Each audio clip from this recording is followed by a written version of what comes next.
As a small business owner, have you ever felt overwhelmed by the pressure of choosing the right hire or leading a team?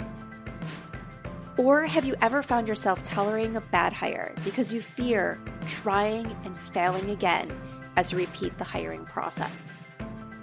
If so, you're not alone, and you are in the right place. Welcome to the Growing Your Team podcast. The Growing Your Team podcast teaches business owners like you to expand your unique business by teaching you to master the hiring and team management process. Hiring and managing a team does not have to be a challenge. You just have to learn to do it right. And the Growing Your Team podcast teaches you how to become a confident leader who hires right every single time. Now, let's jump into the show where each episode you will learn tips on how to identify what type of help you need on your team, how to source amazing candidates, how to conduct interviews that lead you to your ideal team member, how to onboard successfully, and how to lead every person in your business so you have a team of rock stars who you are happy to pay every single paycheck. So let's jump in and teach you how to hire like a pro. Hello, Jamie Van Kuyk here, and welcome back to the Growing Your Team podcast. Today, I have on guest Dane Sanders. Dane is CEO of TellMeYourDreams.com, a cultural design firm that helps employees love their job. He's also a two-time best-selling author and public speaker. Seth Godin called his writing a precious gift. Dane also serves on Donald Miller's StoryBrand Facilitator team.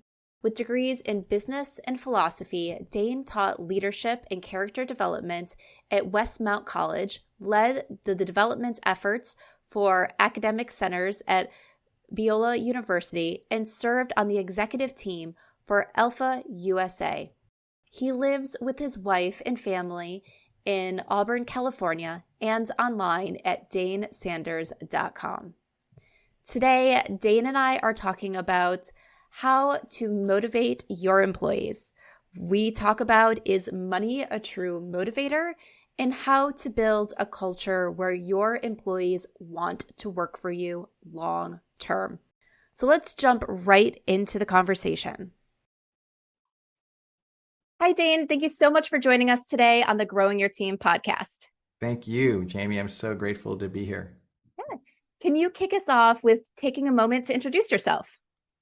Absolutely. Yeah, I like to share where I came from with some candor. I hope that's okay. Yes. When I started my adult life, I went to college and I studied marketing. And at the end of my marketing degree, I felt like I had learned how to manipulate people to buy things they didn't want or need. And I felt really gross about it. So I decided to go in the opposite direction, as far away from marketing as I could imagine.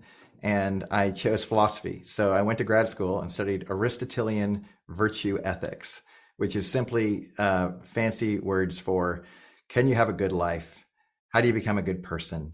I was trying to just kind of get the residue of marketing off my body. And because I had this vision of marketing that it was just poor practice. It wasn't actually what marketing was.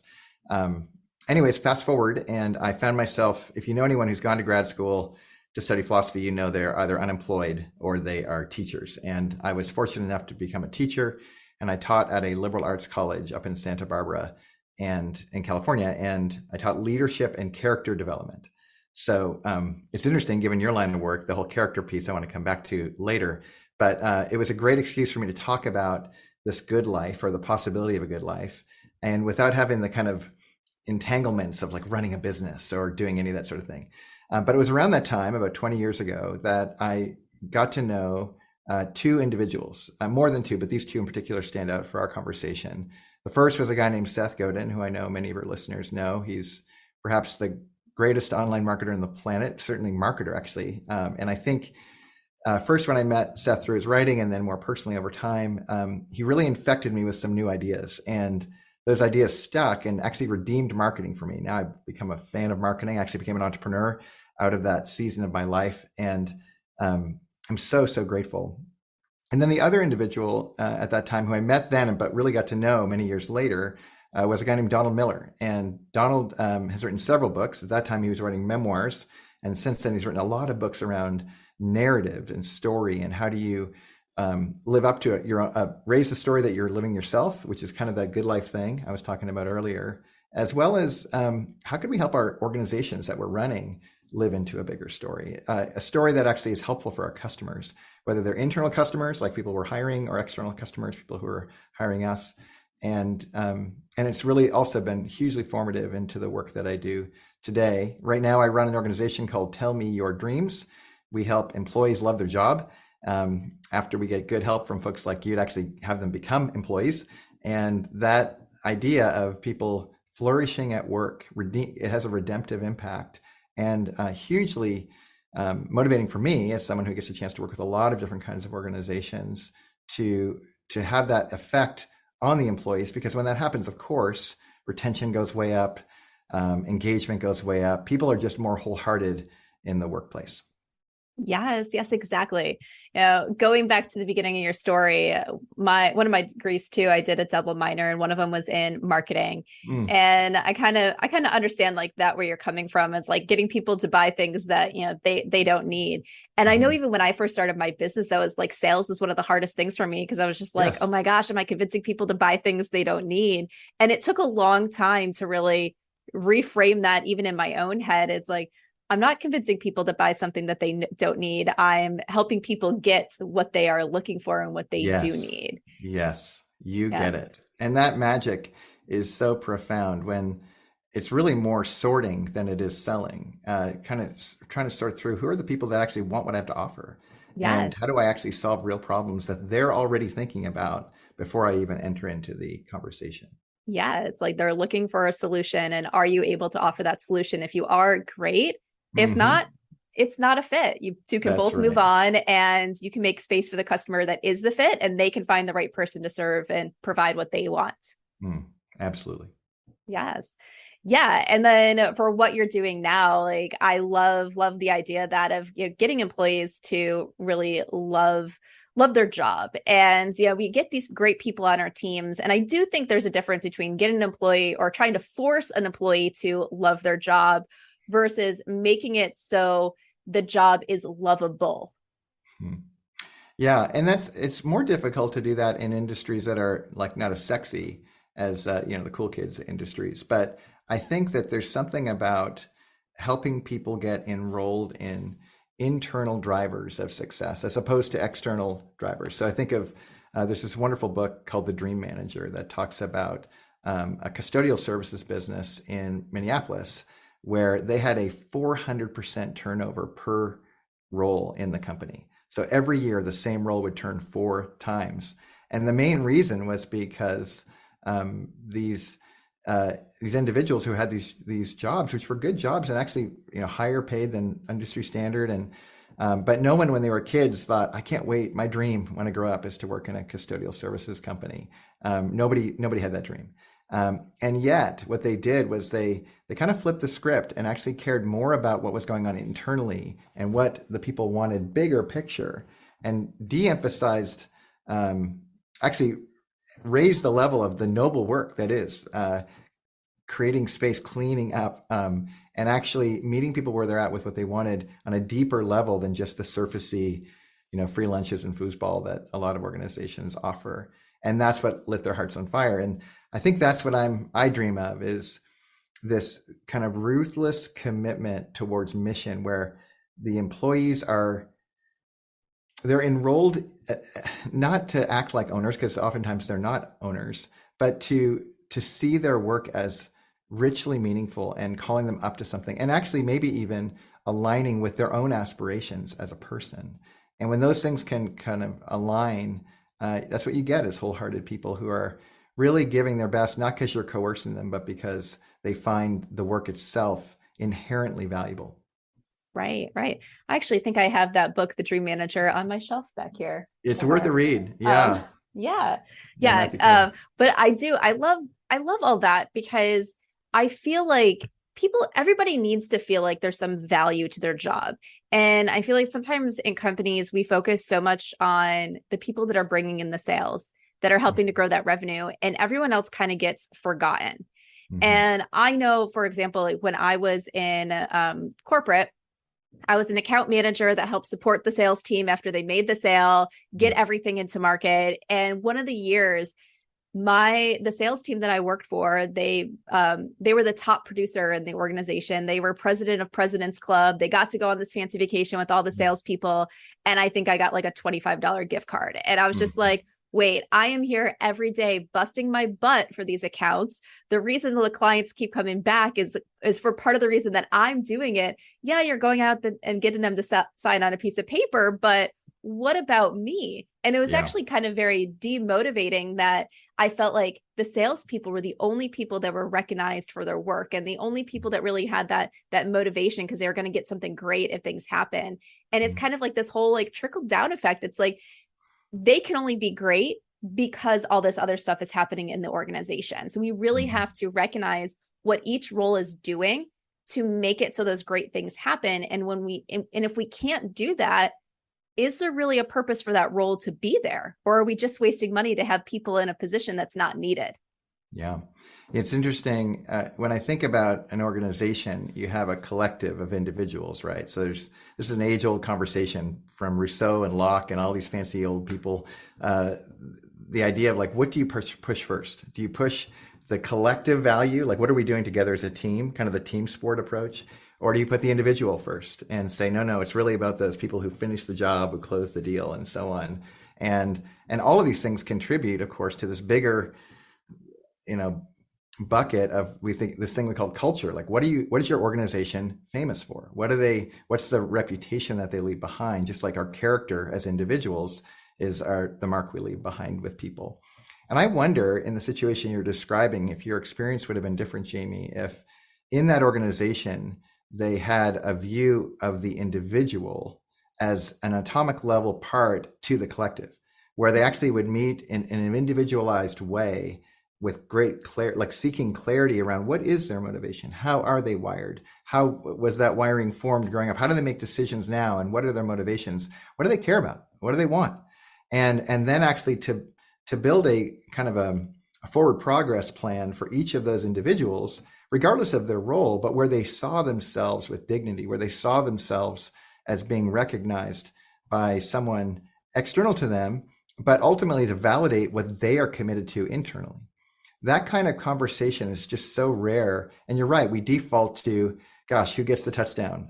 It's quarterback and receiver or running back. But everyone else, the linemen who are in the league for 3 years and beat up their body and get kicked out, they pay a price.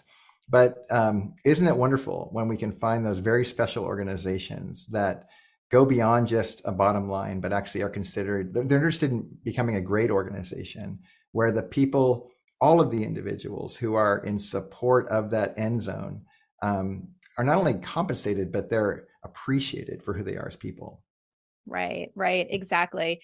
And I love that, you're bringing up like that, who got the touchdown and all that, because that's always one of the things that I'm not a huge football person, but I always feel like you watch the Super Bowl and who gets the MVP at the end of the game, the quarterback. No matter what else anybody does, it's 99% of the time it's going to go to the quarterback. And you're like, yeah, that's great. But what about everybody else that made it possible? What about everyone that helped stop the other team from scoring, that made it so it was possible? And it's always one of those things like, yeah, like we have to make sure that we're not always recognizing the person who's in a certain position, but recognizing, I think, the individual. And you mentioned the way people want to be recognized, the way people want to be motivated, and having those conversations.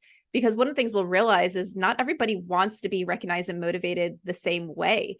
And the person who wants the attention and wants the awards is different than the person who's like, yeah, I don't want that. Don't give me that attention. That's actually going to, like, it makes me uncomfortable. So it's really knowing how your people want to be motivated and building them up the right way for them. Which begs the question, how do you find that out? How do you find out how people are motivated, and what do they, if they're not, especially if they're introverted and maybe they don't even totally know what motivates them? How do you kind of draw those pieces out? I'm curious, in your work with hiring, how do you go about that? Yeah, so for in the hiring way, through a lot of kind of Q&A type things, a lot of times, and this is what we do with a lot of things as we're trying to pull it out of candidates, we don't ask the direct question a lot of times. It's not going to be like, what motivated you? But asking a question about something where they, you know, for example, this morning I was actually I was interviewing someone for a client, and we were talking, it was for a sales position. So we were talking about their greatest sales achievement to date Hmm. and learning from them, what do they mark as their greatest achievement and why, and digging more into that to really realize you learn stuff about it. Because some people will go in there and say, my greatest sales achievement is the one where it was the largest dollar amount. Hmm. And then other people will go in there and say, well, my greatest sales achievement, you know what? It wasn't the largest contract I ever sold, but I was able to overcome obstacles to help get this for potential clients that they were told wasn't going to be possible at first, that it'd be really hard to get them what they needed. And I found a way to get it done. So it's kind of listening to that to say, what do they like? What motivates them? Because that one, that their greatest achievement was that top dollar, they're probably a little bit more money motivated than that one that their greatest achievement was helping to accomplish something that they didn't think was going to be possible at first. Hmm. Do you think it's okay for people to be money motivated? So I think people are money motivated for the short term. I don't think people are really money motivated for the long term. And I actually think we saw a lot of this when we're looking over the past few years and the great resignation and everything. And I think there's a lot of people who switched jobs and left companies and everything that had the right intention. But there was a lot of people, I think, that took the next opportunity because of dollars first. And then they kind of regretted their decision. And then they were quickly looking for something new because they realized chasing the dollar wasn't going to give them everything that they wanted out of that next position. Hmm. Interesting. So, but I do think money plays a thing, and you have to make sure that people at least feel that they're getting what they're worth. But it's not going to keep someone around long term if there's no other motivation in there. What's Yeah. your opinion on that? Yeah, it's probably a little contrary. Like even the comments earlier around the quarterback and the receiver and the who gets the MVP as a metaphor. Um, I'm not sure. I actually think I think every human has equal value in their own dignity. I don't think in an organization that the tasks that people are um, charged to go for and the talents that they're looking to exercise are equal. There is more value in certain skills than other skills, and at least if I'm kind of thinking it as like assets on a balance sheet, that's what I would say. So there's kind of a couple of vantage points. So I'm looking at it from the perspective of what's actually going to help the organization grow. Then I would say revenue producing things are probably more valuable than cost centers, for example. And yet, uh, and I would, I shouldn't say and yet too quickly. And I'd add to it that in that kind of experience, it takes a lot of work on the part of the organization to hold that tension in play, where on the one hand you're like, hey, if we don't grow, if we don't add revenue, more really profit, more revenue than expense, we're not going to grow to where we want to go as an organization. Simultaneous to that, we have these real human beings that deserve the dignity of being recognized and appreciated for what they are doing. And really, I actually think that encouraging people to get their motivation not from extrinsic things like how much you get paid or what rank you have in an organization, but more intrinsic things like having competency and mastery over your skill and agency and autonomy in your life, and really experiencing a sense of belonging in the workplace. When those things are present, no matter the rank I'm in, I can feel really appreciated and individuated, even while someone might have a different skill set that is more valuable to what the objectives of the organization are. And I think if that's the case, they ought to be recognized and appreciated, probably more than my role, because my role is probably more easily replaced. Right. How's that for bold? How did I not Yeah. make a friend right now with you, Jamie? I apologize. Hey, I am always for a difference of opinions. I am one person. That's great. My husband might not agree with this statement, but I'm always not right with everything. I do know that I don't know everything. So, Yeah, I remember there was and a time in 1987 where I was wrong, and I've been thinking about it ever since. That's right. I I know.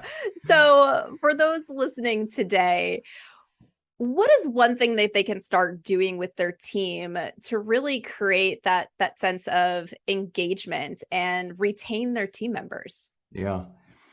There is so much energy spent on if you picture like like a wheel, and at the center of the wheel, let's make the hub the organization. And the organization will spend a lot of energy around kind of the mission and the vision and the values, at least healthy ones. And they'll try to generate enough capital so they can properly compensate all of the folks on around the wheel of the organization. And there's a lot of tension drawn to, hey, let's really go for it. Let's really buy into this mission. Let's enroll you in what we're doing. And on top of that, we're going to compensate you so much that we're expecting a disproportionate engagement on your part. And I think that's where organizations mess up. I think they misunderstand fundamentally how individuals are motivated. And instead, like, it's reasonable to say, like, hey, I'm going to pay you X amount of dollars and you're going to give me X amount of time and talent. And that's the trade, that's the transaction. But what's not included in that trade or transaction is their heart, their wholehearted commitment to the mission. And that's where I think organizations that are great tend to go one step further. They actually create space for the aspirations and dreams of the individuals, of the people, to at least acknowledge, like, if we want you to care disproportionately about our mission, we're going to care disproportionately about your ambition, your dreams, what you have in store. And I think that's when those things become kind of get airtime, and they're not in conflict. What you end up creating is a true symbiotic relationship where you don't just get their time and talent, but you actually get a wholehearted commitment to the thing. You trade out those mercenaries you were describing earlier, the kind of the quick buck short termers, for missionaries, the believers, the people who are like, I bleed the colors of our brand guide. I'm all in on this organization. But it's a rare organization that spends that kind of energy actually asking the question, what do you want? How might your time here, while we have the privilege of you being a part of our organization, how will this be instrumental to who you're becoming as a person? And I think when you do that, that's when you create the magic. Yeah, I like that.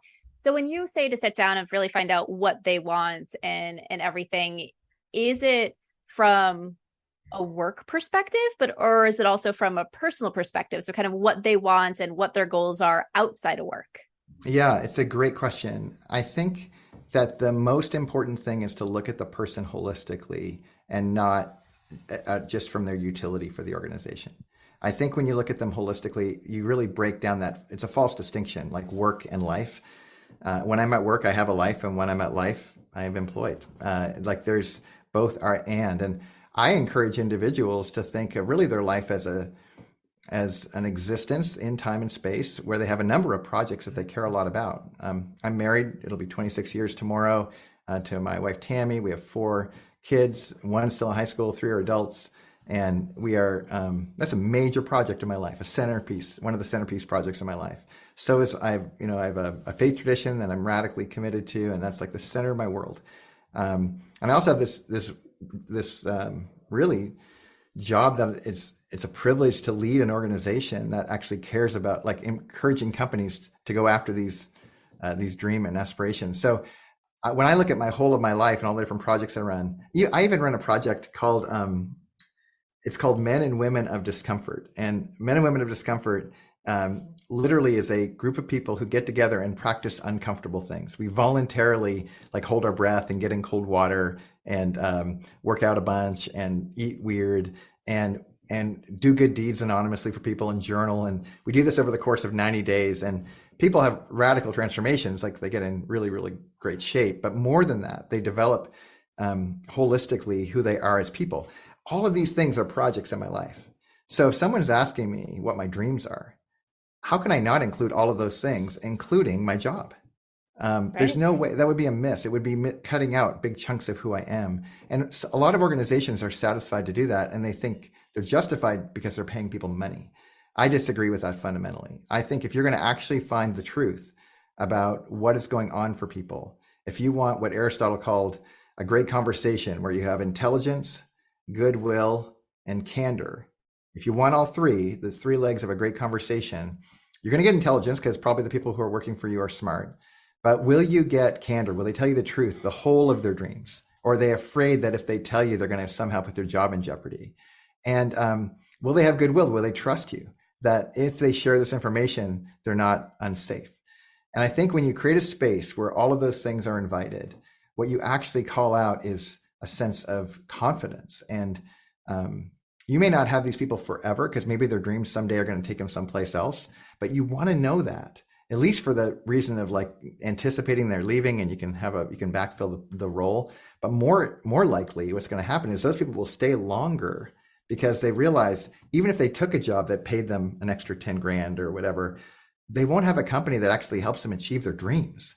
Because if you're in an organization like that, you don't need your dream job. When everyone's dreams are being achieved, regardless of rank and file, it becomes this magical environment. So my long-winded answer to your question is, you'd be crazy to narrow it to people's professional lives. But most of the time, I would say in my experience, we worked with hundreds and hundreds of employees now. I'd bet you 60 to 70% of the time, they will come up with professional aspirations, professional dreams by default. And that's okay. But we also want to invite people to be expansive in their perspective and then take their time so that over the course of their life, they're perpetual dream achievers. They're not just one and done with their dreams. They start becoming the kinds of people that learn how to do hard things and to overcome obstacles and to become something that they've been dreaming of their whole lives. Yes, I love that. And it reminds me of a client I worked with a while ago. I've actually worked with them on a number of projects. One of the things that they do for all of their employees is they give them an allowance to go out and do certain things for goals on their personal side. So that way it's like, hey, we want to support this, that here's money to go out and do guitar lessons or whatever it is on the personal life. So it's that a little additional like allowance that they get in addition to their normal paycheck. And then it also reminded me of the company that my husband currently works for. It's like when they went and set their goals for the year, one of their goals was a personal goal. And they were actually told to take work time to go achieve that goal. So my husband, for his personal goal is we're rock climbers. He's getting lead climb certified, and that's his goal. So he gets to go and spend time at the gym to achieve his personal goal. And people are so confused. And I'm like, yeah, he's here because this is a goal. He needs to complete the certification by X date because of work. And they're like, wait, what? Work is actually like going to incentivizing him to work out and like do something outside of what he's producing for work. And it's like, yeah, but he feels like it's a company that actually cares about him now, he's not just a worker, he's a person. Yes. That seeing people as opposed to seeing them as utility or as resources. That's so problematic. It's just so not the way we were made to work. And I do think there'll always be ebb and flow in kind of the future of work. And I'm not, idealistic about the way things are going to continue to go in the workplace. But I am a little bit bullish on the idea that smart companies, the best companies, the ones that haven't when I think about people who get paid a lot to work at, say, Amazon, and what Amazon, in my experience, has been kind of famous for of, getting people to be almost automated, as opposed to organization. And it'd be very tough to run an organization like Amazon and not do that, by the way. I don't know what that's like. But when you're in that kind of range where you're still talking to human beings, or even if you have a large organization, you have divisions, how can you break it down to make it more human? I think, at least in an employees-driven market, you'd be crazy to not be spending your time this way. The amount of money you save when the right talent doesn't leave, or you're able to land that amazing recruit, or even if you just get people to give more because they want to, not because you're pulling their teeth. Oh my gosh, that is the dream. Because in that context, people, they don't wake up on a Monday going, oh, they wake up on a Monday going, yes, I get to go do this work. Right. Exactly. All right. Well, we have to start wrapping up for today. So tell everybody how they can get in touch with you. Sure. My name is @Dane Sanders. I'm kind of all over the place on the internet, but probably the easiest place for what we do as organizationally is at tellmeyourdreams.com, tellmeyourdreams.com. And I also have this fun little site. It's literally a video walkie-talkie site called askdane.com. And it's a fun kind of way to do follow-up where if individuals have questions, you can go there, click the pink button, and we're in a personal one-to-one asynchronous video communication that you can drop out of anytime. It's not creepy. So it's an easy way to have a conversation. And I love that we live in a moment where this kind of communication is possible. You don't have to go chase and stalk. You can actually talk to the real article. And if that is interesting to you, I'd be thrilled to pick up that conversation at askdane.com. Sounds good. And all those links will be in the show notes over at growingyourteam.com. All right, Dane, my last question for you that I love to ask all my guests. We have all had leaders or managers that have stood out to us, both in our personal lives or our professional lives. Think of a great leader or manager that has stood out to you and share one thing about them.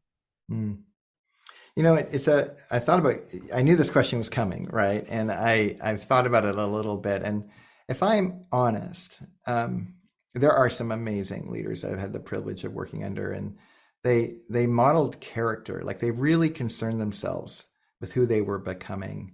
And I just wanted to be like them. It's funny, interestingly, I was on LinkedIn recently, and I asked the question, like, what's the number one kind of thing that you care about when you're hiring somebody?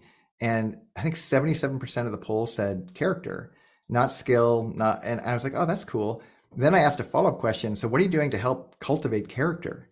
And are you developing your own character as a leader? And crickets, because we don't really know how to do that very well. So first thing I'd answer is, man, those people who just modeled those things, modeled that who they were becoming was more important than what they were doing or what they had. Those are heroes to me. But if I'm honest, the leaders that I think about the most are the ones that I suffered under, the struggling, like the difficult leaders, the managers that I was just thinking about one this morning, and I won't name names, but I learned so much. I actually had the opportunity to grow my character, to grow my patience, to grow my all the things that I wanted to grow. I just wanted the character trait without the lifting, without the training. And when I think back of it, it's actually those hard leaders that helped me train the most, not the abusive ones, but just the difficult ones. And I guess I'd say to listeners, if you're in a situation where you have the privilege of being under great leadership right now, what a gift. Good for you.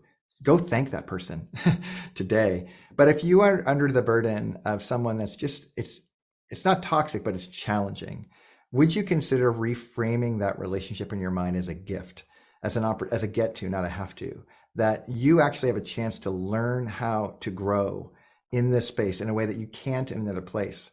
There's so much energy being spent on how do we get more support at work. Sometimes challenge offers unique things that you cannot get from support.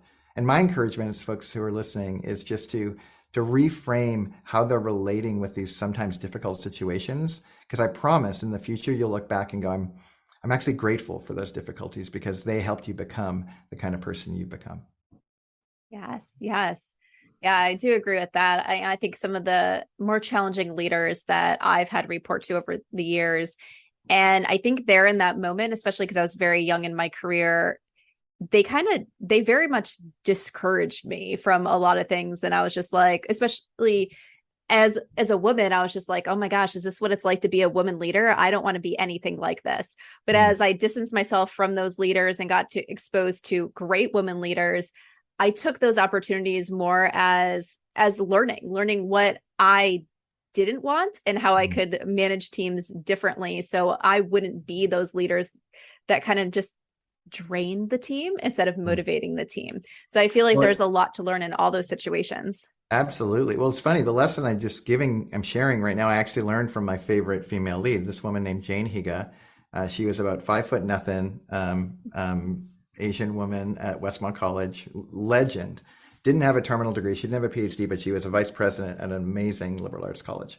And I remember asking Jane one time, like, how did you get into this position? How do all of your peers have PhDs and you don't? And you're not 6'7", white, old, gray hair. Like, how did you get whatever? And all the tropes. And she looked me right in the eye and she said, Dane, I worked under some incredibly incompetent leaders and I persevered. And I remember this just stuck with me that it's very difficult to understand this in the short term when it's just a hard job. It's hard to go to work.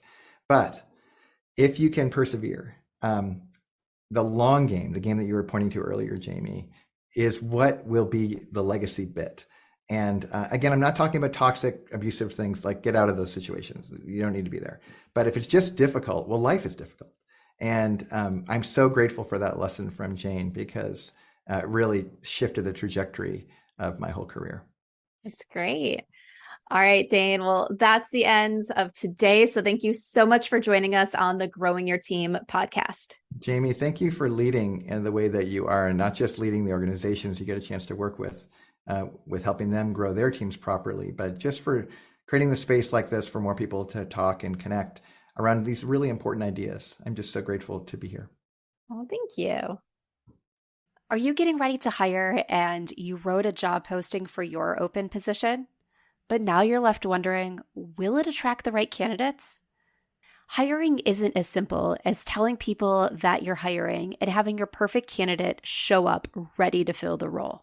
Hiring just doesn't work that way, especially in the current market.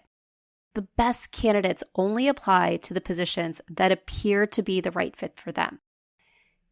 If they don't find a connection between their job wants and your job posting, they'll skip over and go to the next opportunity. And in many cases, the reality is it's not the job isn't what they're looking for. It's that the job posting just didn't hit the mark. So is your job posting helping candidates see that your opening is right for them, or is it turning candidates away for all the wrong reasons? Let's find out. I am currently offering Will Your Job Posting Attract the Right Candidates audit. Through this audit, I will review your job posting, and I will tell you what's working and what needs to change so you can attract your ideal candidates. So if you want your job posting reviewed by an expert before it goes live, or if you have a job posting that just is not hitting the mark in the current market, sign up for an audit. Let's review it and make the changes needed so you can attract your perfect fit team member. Because remember, you can't hire a candidate who never applies for your job. And most candidates won't apply if they don't feel connected to the job posting. So let's make sure you have a job posting that will attract all the right candidates and help you make this hiring journey easier. Go to growingyourteam.com/audit and sign up for your audit today. Once again, that's growingyourteam.com/audit.